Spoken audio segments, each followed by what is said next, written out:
Daisy Jail Farm Park, first one of its kind in India, now in Hyderabad. 50% discount on Magic Pass. ముఖ్యంగా ఉపాధికి ఇక్కడ నుంచి గల్ఫ్కి వెళ్ళిపోతా ఉన్నారు.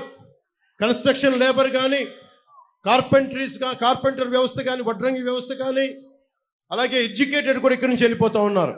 ఎందుకు ఇలాంటి మన తణుకు లాంటి ఒక పారిశ్రామికంగా బలంగా ఉన్న నగరం ఎందుకు మనం ఇక్కడ పరిశ్రమలు పెట్టుకోలేకపోతున్నాం? 2047లో ప్రధానమంత్రి గారు కోరుకుంటుంది ఒకటే, మన పరిశ్రమలు మనకు ఉండాలి.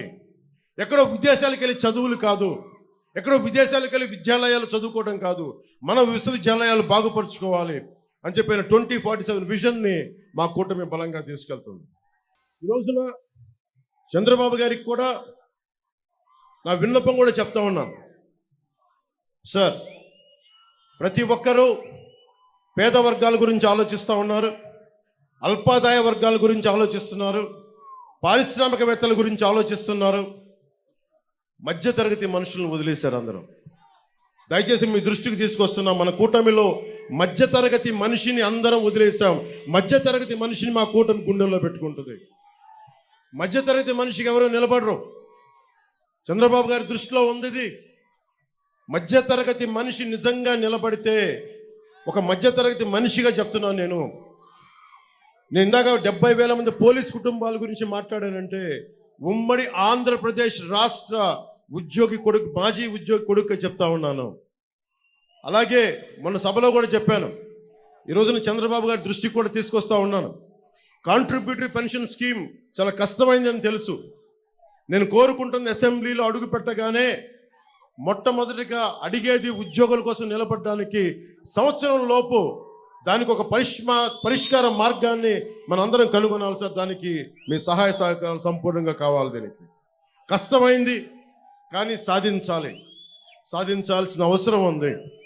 అలాగే మధ్యతరగతి అందరూ కూడా కులాలు, మతాలు, వర్గాలు మర్చిపోయి మీరు కనుక ముందుండి రాజకీయ చైతన్యంతో నడిస్తే, దేవరకొండ బాలగంగాధర్ తిలక్ గారు ఒకటే చెప్పారు, సగం మనుషులని, మన సగం మనుషులు కాదు, పూర్తిగా హృదయం నిండిన మనుషులని దాన్ని తప్పు చేద్దాం.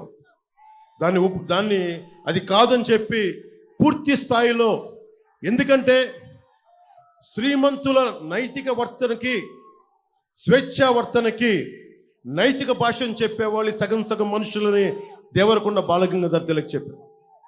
ఇక్కడ శ్రీమంతులని పదం బదులు జగన్ అనే వ్యక్తి ఎంత దోపిడీ చేస్తున్నాడో మనందరికీ తెలుసు. ఇక్కడున్న మా మంత్రి ఎంత దోపిడీ చేస్తున్నాడో తెలుసు.